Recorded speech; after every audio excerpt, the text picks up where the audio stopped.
if you want your employees to value your business, you need to value your employees.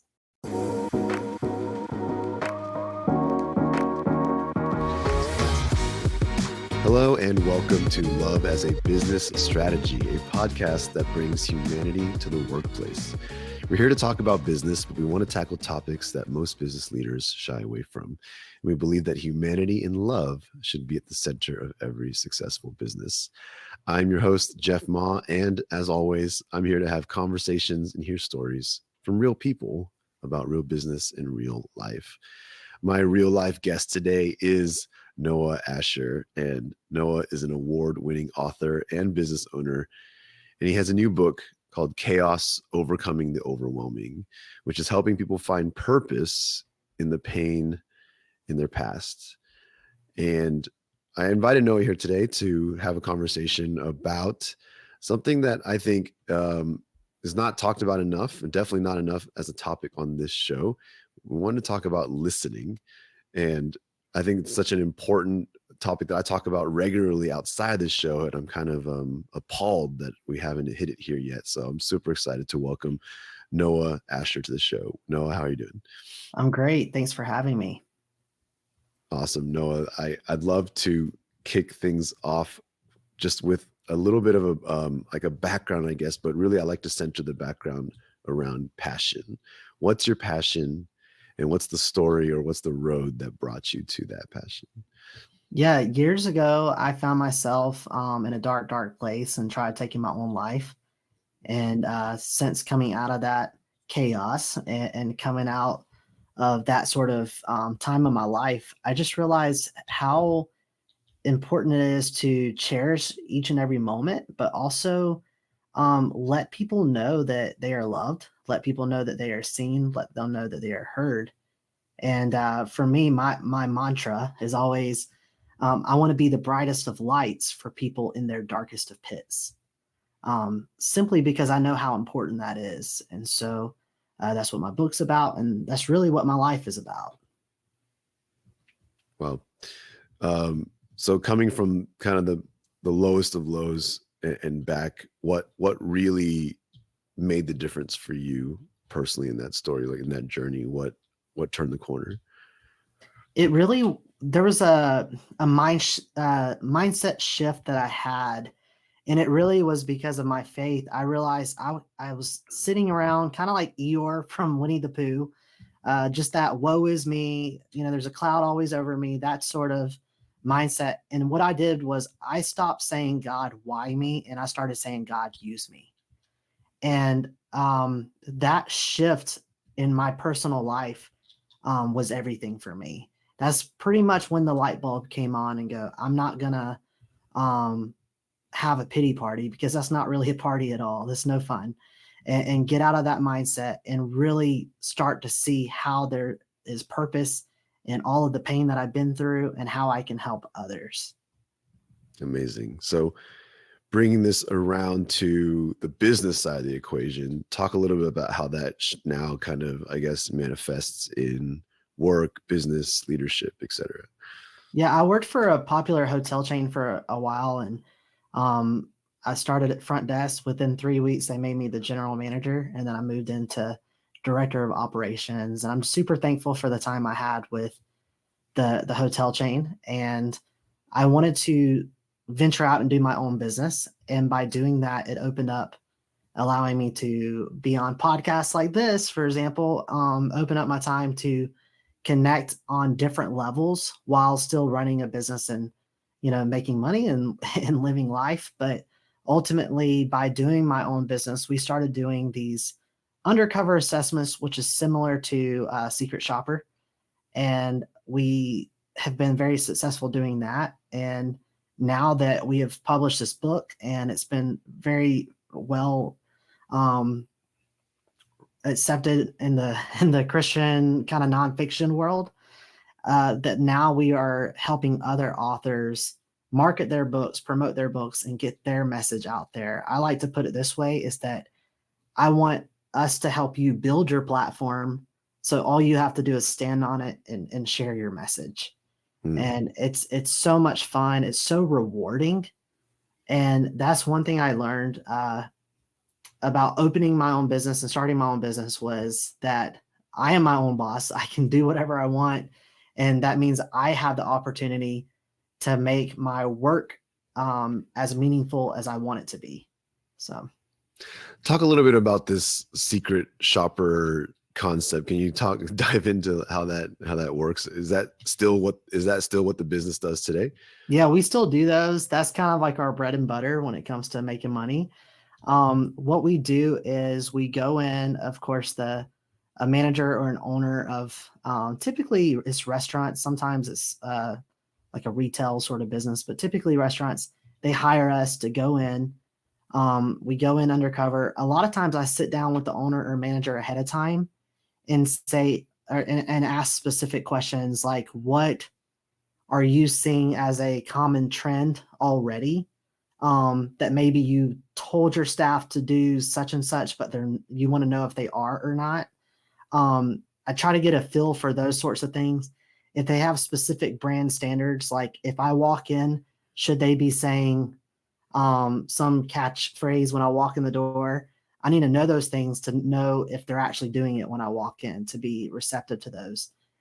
Then I don't let the owner or the manager know when I'm coming in or when someone from my team is going in, simply to keep it as unbiased as possible. I want to keep the leadership team even on their toes. But I do typically ask the owner or the manager if they know a few days that they're going to be off, because to me, that's when you get the real temperature of how things are operating, is when the manager or the leader is not on site. Um, and that's simply, a lot of those things are what I learned from the hotel industry, because hotel industry is, 24/7, and I can't be there all the times that the doors are open. But what I would have to do is sometimes schedule myself to come in at 4 a.m. to watch the night auditor and see if they're doing what they're supposed to do, if they're in uniform. Gosh, you'd be blown away. I've walked in one time and one of my night auditors was wearing like pajamas. I was like, what are you doing? And it's just that, because they thought they would never run into me. And so they thought they could get away with it.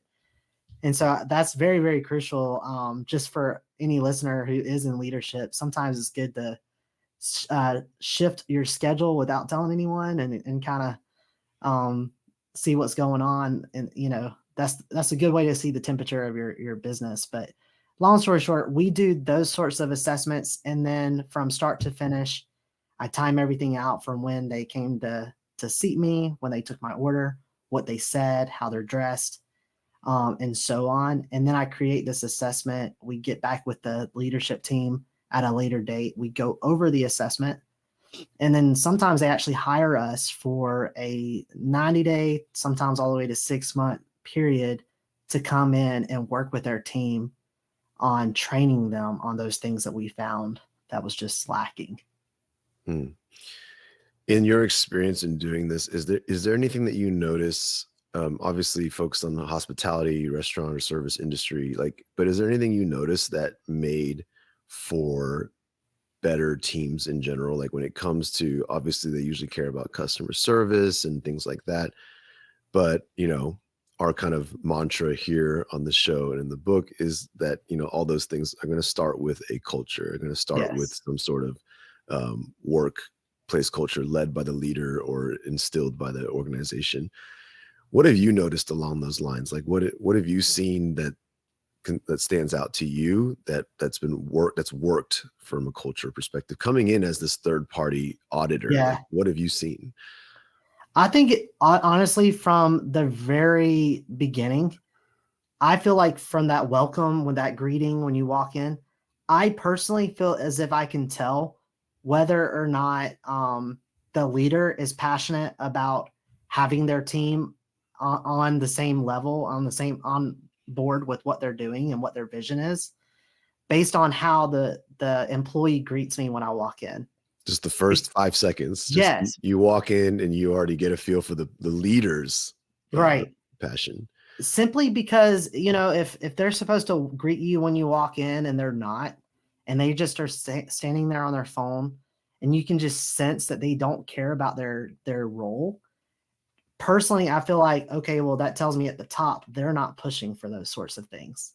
Mhm. And, if you want to value, if you want your employees to value your business, you need to value your employees. Mm, And that's where it begins. awesome. So I know our topic is around listening. I wanted to invite you today because I wanted your take on the importance of listening. I know mainly because number one, you as a secret shopper have been coming in and listening on behalf of these companies and seeing and hearing what's going on around. But also you as a business owner, I know you have you have weight in your leadership and the way you run your business in the importance of listening to employees and to what's going on. So can you share your perspective around listening and as it pertains to like your culture and how it pertains to how how people show up to work? Yeah. Can you repeat that? I wasn't listening. I'm just kidding. But no, it's very listening. When you and I discuss that topic, I love that we get to have this conversation because, as I mentioned earlier, people, no matter where they come from, where they live, everyone wants to be seen and everyone wants to be heard. I mean, just look at social media the way it is, and everyone's fighting to have a voice. And even in the comments, it's like, let's see what we can say. Let's see who's going to pay attention to us. And in leadership, it takes that moment, and it doesn't even take long to walk in. I've walked into my office plenty of times and gone, hey guys, let's blah, blah, blah, blah, and just go ahead and start the day. But then I realized, wait, hold on. Hey guys, how are you? Stopping that moment and just going, wait, rewind for a moment. Let's pause. Let's have a conversation first. Because it goes back to, if I value them, they're going to value what I'm doing and what our product is and what our goal is. The passion begins with the leader. And I think through stopping and letting your employees feel as if they are seen and they are heard, oh, that's gold. That's where the money is. You cannot, whether you're a business owner or just a leader, or in some sort of management role where you oversee employees, you want to make your job easier where you don't have to be there every second of every day. And so if you surround yourself with people who you value them, they're going to value the products, but they're also going to value when your time away from the office is there. They're not going to be blowing up your phone. They're going to feel empowered. They're going to do what they need to do to run the business because they're going to want you to have your time away. And it all, to me personally, it starts with listening. I learned this early on in the hotel industry. You have all of these different departments, from housekeeping to front desk to the food and beverage part. And there'd be many times where listening comes in many different forms. One, it's stopping and saying, hey, how are you? And truly listening to how they are, not just the whole, I'm good, you're good. All right, cool. Actually learning and listening to them. But then it also matters when it comes to listening in regards to conflict. I would have housekeepers come to me and complain about another housekeeper or complain about front desk. And I'm like, I don't want to if this is how you feel, I cannot change that. The whole idiom where it goes, perception is reality. And it may not be full reality, but it's at least their reality. And so I need to stop and go, okay, if they're bringing this to me, they're hurt. They feel a certain way about this topic. And this is why there's conflict. So I'm going to stop what I'm doing and let them know that I value their time and I value what they're saying to me. And then go, all right, well, let's bring the other person into the room. And now not only am I listening, but I'm also listening to the other side of things. And we're all three having a conversation, open communication, where we can fix the problem. And that's, to me, that's the goal. That's the best advice I can give anyone when it comes to listening to, that it matters, especially when conflict arises, that you can stop and listen. That's such good advice for me personally, because I know that I've caught myself instinctively whenever someone brings a problem, especially around conflict, is I immediately apply my own perspective to it, and I make some determinations or assumptions, especially as a leader. Like I think I've been kind of raised to like have the answer or solution or come up with the correct approach or solution right away. And so I'll kind of size it up and I'll judge it right away, and I'll kind of either like impose that solution or minimize how they're feeling about it in the moment, because I'll just rationalize it out. So like, oh, you have this problem. Oh, you're overreacting. It's just this. Right. And that's my go-to, because in my mind I'm solving the problem. In my mind I'm putting it to rest. And I think that that advice you just gave is key for me to kind of keep in mind, because that perception doesn't change, or that reality for them doesn't change. And if just by minimizing it, I may not be fixing the real issue at hand. Yeah. And honestly, there's times where maybe someone else in leadership, like one of my managers or someone, has already told me, hey, this person's about to come to you and complain. Gosh, even customers have done that, where I've like already heard from the employee, oh, this customer's upset, for example. They're about to come down and, yell at you. The number one thing, it goes back to listening, is to not go like to cut them off and go, okay, well, I already know what you're going to say. No, let them speak, let them voice their feelings out there. That is very, very, very important, because sometimes after they just unleash their thought on it or their feeling on it, a lot of times they are already begin feeling better, that they just had an opportunity, a lending ear. And so don't, another good advice is just don't cut them off and go, oh, I already know what you're going to tell me. No, let them just voice it, because half the time after they voice it, they've already calmed way down. And now you can have a genuine conversation about it. That brings me to like curiosity around, what do you do with what do you do after listening sometimes? Because I've worked with a number of groups, companies, like, and executives and teams where like you come in and like, again, when you're just kind of talking to them to the side, or individuals, that you get that exact thing you just described, which is they're like they've already heard it all. They're Yeah. like, oh, this person's not going to like this. This person really wants this to change. This, like, so they have all this all sized up, and so that they've heard, but I'm not sure that they've listened. And a True. lot of times, I ask them, what have you done about it? Like, if you know that they're unhappy about this, or if you know that they complain about this, what's been done? And a lot of times it comes back like, well, we haven't really like sat down and addressed that issue directly. We just know that sentiment because of the constant, complaints or the gripes or Yeah. whatever. And to them, it's just a thorn in the side, because they're just like, they won't shut up about it.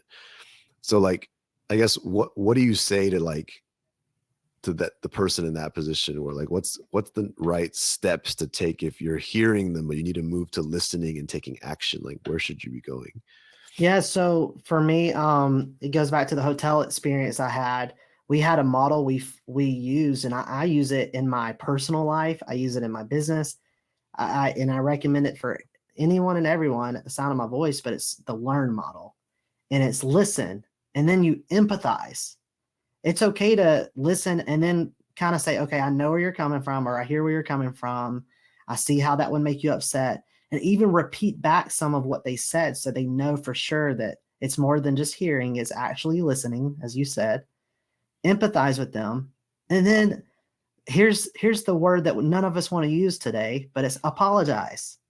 We have to stop and we have to apologize, and say, I'm sorry that this happened, and not say, oh, I'm sorry you feel that way. That's a cop out, right? We don't want to hear that. We want to hear, I'm sorry that this happened. And now you move into the fourth letter, which is rectify, um, and resolve the issue. And then fourth is notify. For example, if and because I'm in a leadership role, if I listen, I empathize, I apologize, I rectify, and then to notify, I'm going to sit down with my staff and go, okay, hey guys, we dropped the ball. How do we not do that again? I love football, so I'll use that example. But In the middle of the game, if one of your players fumbles the ball, you don't stop the game and go, "Hey, coach, this person fumbled. Get on to them." No, you pick it up, you run it, you score it and into the end zone. After the game, that's when you sit down, you go over the footage, you sit down with the team and go, "Hey, I'm glad we scored, but we dropped the ball. How do we not do that again?" And resolve it behind the scenes after the fact as well. So not only are you making that one employee or that one customer satisfied, now you're making it where we have implementation that it doesn't happen any longer. Hearing versus listening, in my opinion, is hearing is getting on that hamster wheel and just running, and exerting, but never going anywhere. And for when it comes to listening, that's actually getting outside and going, okay, let's make moves. We've heard what's going on. Now we're not just going to hear it. We're going to listen, and we're going to follow through with whatever is truly the issue. I love it. I want to save room and shift gears because I also want to talk about your book. I want to talk about chaos, overcoming the overwhelming, and it may or may not have connections to listening, but I wanted to make sure we touched on it because I think it's such a powerful part of your journey as well. Can you talk a little bit about the book and talk a little bit about the entire concept of this kind of pain and kind of past and overcoming those things? Yeah. For the listener, if you ever see the cover, it's an umbrella and it has words raining down upon the umbrella.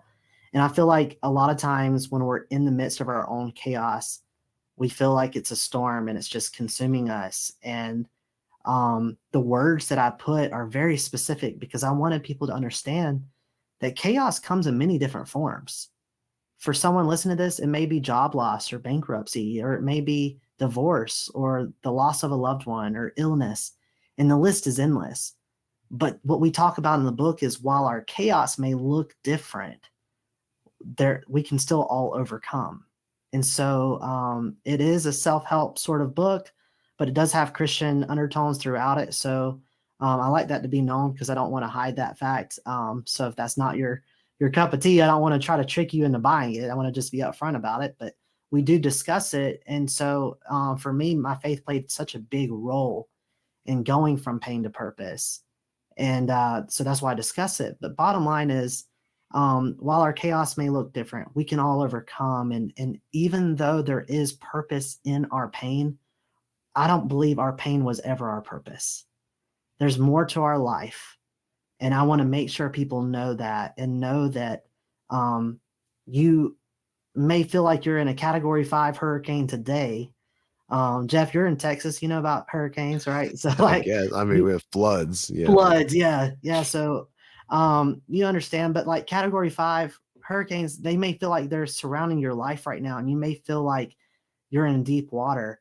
And I don't know when it's going to end, but I do believe it will end. And that's the whole message of the book. It's just that hope that the reader will get through this. And did you write this out of, is this book written in a kind of, does it center around your story as well?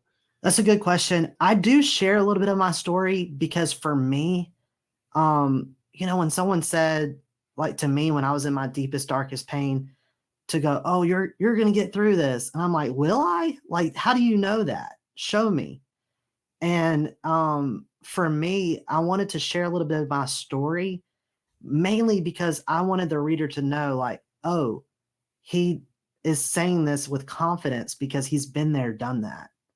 And so I do share some of my story, but I don't want it to come across as it's a memoir or an autobiography by any means, because I share stories about so many people throughout the book that in their form of chaos. Like I talk about my neighbor who's the father passed away from COVID in 2020, and how his daughter was a senior in high school. So she graduated without her dad ever seeing her walk across the stage. And growing up, how when I was 16, my friend died in a car crash, and how difficult it was for his father to go through that process, but how he overcame and how he found purpose in all of that.